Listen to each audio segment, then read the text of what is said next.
వ్యవసాయం అంటే చాలా ఇష్టం. వ్యవసాయ ఆధారిత పరిశ్రమ పౌల్ట్రీలోకి ఎట్లొచ్చారు మీరు? రిగ్ బిజినెస్‌లో 88లో, 87, 88లో కాస్త రిగ్ బిజినెస్ బాగా డల్ అయిపోయి, వర్షాలు పడి డల్ అయిపోయి, ఓకే. అసలు ఏ బిజినెస్ నడవలేదు. ఓకే. జీతాలు ఇవ్వడం, ఇన్‌స్టాల్‌మెంట్ కట్టడం సరిపోయే పరిస్థితిలో ఉంటే, ఏదో ఆల్టర్‌నేటివ్ బిజినెస్ చేయాలనే తపనతో వచ్చినప్పుడు, అచ్చా! మా బంధువులు కనకారెడ్డి గారు ఎక్స్ఎమ్మెల్యే ఉండే, మీరు ఐడియా ఆ! ఉండొచ్చు. ఓకే. వాళ్ళు అప్పుడే 85లో స్టార్ట్ చేసిండ్రి. హ్మ్. ఆయనతోని పోయారు, చూసి చేసి, చలో మనం కూడా చేద్దామని ఒక 60,000 ఫామ్‌ను స్టార్ట్ చేసిండ్రు. ఓకే. 60,000 బర్డ్స్‌ను తోటి స్టార్ట్ చేసి, తర్వాత మళ్ళీ కొన్ని డబ్బులేసి ఇంకో 20,000 స్వతహాగేసి, హ్మ్. బ్యాంకు ద్వారా 60,000 లోన్ తీసుకొని, ఇంక 20,000 స్వతహాగా పోల్ట్రీ మన రిగ్గులన్నీ అమ్మేసి వచ్చిన డబ్బులతోటి 80,000 పెట్టి 80,000 బర్డ్స్ వేసి దాన్ని బిజినెస్ స్టార్ట్ చేసి, తర్వాత ఎక్స్‌పెన్షన్ పోతూ పోతూ హ్మ్. ఇవాళ ఒక 4,00,000 ఈరోజు కోళ్ళ మీరు వరకు. ఇండస్ట్రీలో one of the top players. One of the టాప్‌లో యెస్. నెంబర్ నెంబర్ 10లో మనం ఒక్కరం ఉంటాం. వండర్‌ఫుల్. వండర్‌ఫుల్. 4,00,000 కోళ్ళు 4 లాక్స్ వరకు అబ్బబ్బా! తీసుకొచ్చాం. ఆ! ఇప్పుడు కూడా స్టిల్ పోల్ట్రీ నడుస్తుంది. నడుస్తుంది. వండర్‌ఫుల్. సో, రాజకీయంగా జానారెడ్డి గారితో మీకున్న అనుబంధం ఏంటసలు? చాలా చాలా 32 సంవత్సరాల నుంచి అనుబంధం మా ఇద్దరి మధ్యలో. 32 ఏళ్ళు చాలా దగ్గర అనుబంధం. ఆ! 34 సంవత్సరాలతో పరిచయం. ఆ! 89 నుంచి వారితో పరిచయం. 92లో నేను మార్కెట్ కమిటీ చైర్మన్ అయినా, వారు అగ్రికల్చర్ మినిస్టర్‌గా ఉన్నారు. ఓకే. వారిని ఒక గురువుగా, ఒక పెద్ద ఎల్డర్‌గా నేను వారితోటి చాలా సత్సంబంధాలు హ్మ్. కలిసి ప్రయాణం చేసినాం. వారు చాలా ఆప్యాయతగా చూసే మనిషి. హ్మ్. చాలా ప్రతి విషయంలో కూడా నాకు దగ్గరుండి అన్ని విధాలా చేసిండ్రు. వారు చొరవతోనే ఆ రోజులో జిల్లా పరిషత్ చైర్మన్ వచ్చింది. అలయన్స్‌లో ఉండే గదా అది? అంటే భువనగిరి స్థానం అలయన్స్‌లో ఉండే. ఆ!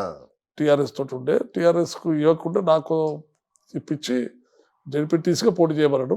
ఓకే. కానీ చైర్మన్‌గా మాట ఇవ్వలేదు వారు. ఆ!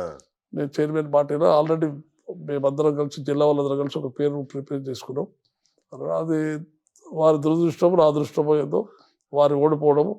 ఓకే. వారు ఓడిపోవడం నాకు అవకాశానికి వచ్చింది అది. అచ్చచ్చచ్చచ్చా! ఆ! ఓన్లీ నేను జెడ్పీటీసీ వరకే పోటీ చేయమని చెప్పిండ్రు. ఆ! మొత్తానికి జెడ్పీటీసీకి పోటీ చేసిన, గెలిచిన. ఓకే. అక్కడ వారికి ఎవరికైతే వీళ్ళందరూ జయపాల్ పెద్దలు జయపాల్ రెడ్డి గారు కానీ, ఉత్తమ్ కుమార్ రెడ్డి గారు కానీ, జానారెడ్డి గారు కానీ, వెంకట రెడ్డి గారు, అందరూ కూడా ఒక పేరు ప్రపోజ్ చేసిండ్రు. వారి పేరు కూడా దేవేందర్ రెడ్డి, తూడి దేవేందర్ రెడ్డి. అచ్చా! వారికి చేస్తే పాపం ఆయన ఒక మండలం నుంచి పోటీ చేస్తే అక్కడ జెడ్పీటీసీ ఓడిపోవడంతో మనకు అవకాశము చైర్మన్ అచ్చా! రేస్‌లోకి వచ్చినాము. అయినా ఇంకొకరు కూడా వెంకటరెడ్డి గారు వేరేదో ప్రపోజ్ చేసిండు. వారికంటే వీరే బెటర్ అనుకున్నారో మరి ఏమనుకున్నారో, మొత్తం మీద నాకు అవకాశం ఇచ్చారు. అంత హ్మ్. జిల్లా నాయకులు అందరూ ఉమ్మడిగానే సమిష్టిగా కూర్చొని మీటింగ్ పెట్టి నాకు అవకాశం ఇచ్చారు. వారు ఓకే. ఇచ్చిన దానికి వారందరి గౌరవం నిలబెట్టి విధంగా వివరించి వచ్చినాం అంతా. అందరూ రాష్ట్రంలోనే మీరు వన్ ఆఫ్ ద టాప్ లిస్ట్‌లో ఉంటది మీ పేరు. జడ్పీ చైర్మన్‌గా మీరు సాధించిన మంచి విజయాలు. మంచి మంచి పనులు చేసి వచ్చినాము. అవును. అవును. ఏం చేశారు సార్? మీ హయాంలో ఏం సాధించారు? గొప్ప పనులు. అంటే ఇంత గొప్పగా ఎందుకు చెప్పుకుంటున్నారని? గొప్పగా అంటే నేను ఆఫీసర్లను కానీ, అధికారులతోటి కానీ, రివ్యూలు పెట్టడం కానీ, ఫ్రీక్వెంట్‌లీగా, తర్వాత ఉన్నటువంటి వచ్చిన ఫండ్స్‌ను ప్రాపర్ యుటిలైజేషన్ కానీ, ఎక్కడ మిస్‌యూజ్ కాకుండా అధికారులతో పని చేయించడంలో కానీ, ఎక్కువ టైం ఇచ్చి జెడ్పీకి ఎక్కువ టైం ఇచ్చి దాంట్లో తిరగడం కానీ, ఆ టైంలో నా బిజినెస్ అంతా మా మిసెస్ చూసుకునేది. అచ్చా! నా భార్యమని చూసుకునేది. వారు చూసుకునేది. మా సన్ ఇన్ లా కూడా ఉండే. అక్క కొడుకు కూడా ఉండే. వాళ్ళిద్దరు చూసుకుందరు. హ్మ్. నేను ఎక్కువ టైం ఇచ్చేసి ప్రతిరోజు నిత్యం ఒక అధికారిలాగా హ్మ్. నాకు పేరే సీఓ అని పెట్టిండ్రు. అవును. నల్గొండ సీఓ అవును. వారు అవును. అని పెట్టిండ్రు. ఆ విధంగా తిరిగి ప్రతి పనిలో కూడా గాని, అప్పుడు ప్రజాపథం అని రాజశేఖర రెడ్డి గారు పెట్టినటువంటి ప్రోగ్రామ్ ఉండేది. అవును. ఎవ్రీ 4 నెలలకోసారి ఈ ఇందిరమ్మ కమిటీల ద్వారా అక్కడ ఇచ్చేటువంటి సంక్షేమ పథకాలు కూడా వీరికి ప్రజలకు అందే విధంగా తిరుగుతూ ఉండేవాళ్ళం. తిరిగి అన్ని విధాలు చేస్తుంటే, తర్వాత ఏదున్నా కొంచెం రూల్‌గా, నీతిగా పనిచేయమని చెప్పేవాళ్ళం. అవును. దాంతోటి ఎవరైనా తప్పు చేసినా కూడా నిలదీసేవారు. ముఖం మీద నిలదీసేవారికి వాళ్ళకి కాస్త కొంచెం వాళ్ళకు ఒక విధమైనటువంటి ఇంప్రెషన్ పెరిగింది ఆ! అంతే. నిధులు గూడా బాగా తెప్పించారంట గదా! నిధులు కూడా ఆ టైంలో చాలా నిధులు వచ్చినాయి. మాకు అవును. బీఆర్‌జీఎం గ్రాంట్ అని ఒక 40, 50 కోట్లు, ఎన్ఆర్‌జీ గ్రాంట్ కూడా 60, 70 కోట్లు. తర్వాత జనరల్ ఫండ్స్ వచ్చేది, ఎస్ఎఫ్‌సి ఫండ్స్ వచ్చేది, స్టేట్ ఫైనాన్స్ కార్పొరేషన్, తర్వాత సెంట్రల్ 12థ్ ఫైనాన్స్ కమిషన్ నుంచి వచ్చేటువంటి ఫండ్స్ ఇవన్నీ కూడా ఆ మధ్యలో బాగా ఫండ్స్ వచ్చినాయి. ఆ 5 హ్మ్. ఏళ్ళు, 6 ఏళ్ళు ఒక అది స్వర్ణయుగం అనుకోవాలి జిల్లా స్వర్ణయుగం. పరిషత్. నిజం. నిజం. అవును. జిల్లా పరిషత్‌కు అప్పుడు వచ్చిన నిధులు తప్ప మళ్ళీ ఇప్పటివరకు అటువంటి నిధులు రాలేదు. అబ్బా! దానివల్ల ఆ పీరియడ్ కూడా మా జడ్పీటీసీలు కూడా అందరూ కూడా నేను నీతి నిజాయితీగా పనిచేసిన కాబట్టి వాళ్ళు కూడా నన్ను గౌరవించేవాళ్ళు. ఓకే. నేను వాళ్ళతోటి ఏదైనా ఫ్రాడ్ చేస్తుంటే నా మీద విధంగా ఒక అంతే కదా. రకమైనటువంటిది వచ్చేది.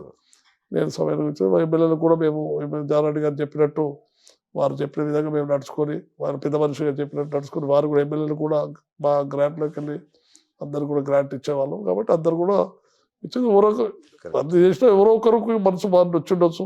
అది కామన్ గాని మేము కూడా తీసుకున్నాం. కానీ అందరితో ఎవరితోటి కూడా ఏది ఆశించకుండా మనం పనిచేసినందుకు ఆ పేరు వచ్చింది. ఏదో అందులో మనం ఏదైనా ఆశించి ఉంటే మనకు చిన్న పేరు వచ్చేది. లేకపోతే ఏంటిది నలుగురిలో అందరిలో ఏడొక్కడు అనుకుందరు. కాకపోతే ఇప్పుడు అందరిలో మీరు స్పెషల్ అనే విధంగా. పౌల్ట్రీ చైర్మన్ గా చాలా కాలం పనిచేశారు మీరు, ఒక 10 ఏళ్ళు చేశారు గొప్పగా. సో ఆ సమయంలో మీరు సాధించిన విజయాలు ఏంటి? ఇప్పుడు పోల్ట్రీ ఫెడరేషన్ అయినప్పుడు పెద్దగా వచ్చింది బర్డ్ ఫ్లూ డిసీజ్ వచ్చింది. కరెక్ట్. ఆ బర్డ్ ఫ్లూ డిసీజ్ మొత్తం రాష్ట్రానికి దేశాన్ని అంతా కుదిపేసింది. భారతదేశం మొత్తం కూడా బర్డ్ ఫ్లూ వచ్చింది. పెద్ద కుదిపేసరికి ఇండస్ట్రీ అతలకుతలం అయిపోయింది. గుడ్డు కూడా 50 పైసలకు అడిగిన లేడు.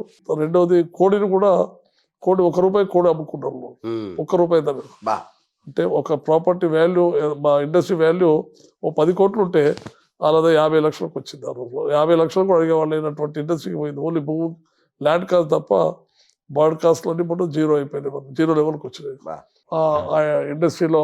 అప్పుడు ఒక డిసీజ్ రావడంతో భయం అనేది పబ్లిక్ లో మొత్తం టోటల్ గా భయం. దేశమంతా వచ్చింది. ఒకటి హైదరాబాద్ ఆంధ్రప్రదేశ్ కాదు, దేశమంతా వచ్చింది. ఆ పీరియడ్ లో పెద్దలు రాజశేఖర రెడ్డి గారిని మేము కోరడము, తర్వాత అసెంబ్లీలో మేము చికెన్ బిల్ల పెట్టడము, హైదరాబాద్లో చికెన్ బిల్ల పెట్టి వారిని పిలిపించి వారి ద్వారా చికెన్ తినిపించడము.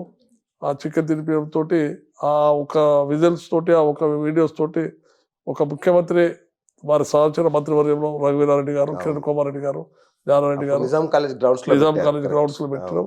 అది మొత్తం దేశమంతా దాన్ని ఆ వీడియోస్ క్లిప్పింగ్ మాకున్నటువంటి మా చైర్పర్సన్ అనురాధ దేశాయ్ గారు మొత్తం దేశమంతా చేసి ఒక ముఖ్యమంత్రి వచ్చి స్వయాన తింటూ ఉన్నాడు.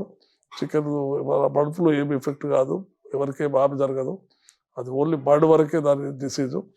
బర్డ్ను ప్రాపర్గా కుక్ చేసి తింటే ఎవరికి ఎలాంటి ఇబ్బంది లేదు. గుడ్డు కానీ చికెన్ కానీ తింటే ఏం కాదని చెప్పి చూపెట్టినటువంటి దాంట్లో చాలా ఎఫర్ట్ చేసి ఇక్కడ పెద్ద ఎత్తున మేము మేళా పెట్టి దగ్గర ఒక 20,000 మందితోటి ఇక్కడ చికెన్ మీద పబ్లిక్ మన నిజాం కాలేజ్ గ్రౌండ్ పెట్టి వినిపించి మేము చేసిన దాంతో అప్పుడు మళ్ళీ మార్కెట్ ఆ ఇండస్ట్రీ కాస్త స్లో పుంజుకొని 1-2 months లో కూడా ఒక మళ్ళీ నార్మల్ స్టేజ్కి వచ్చింది.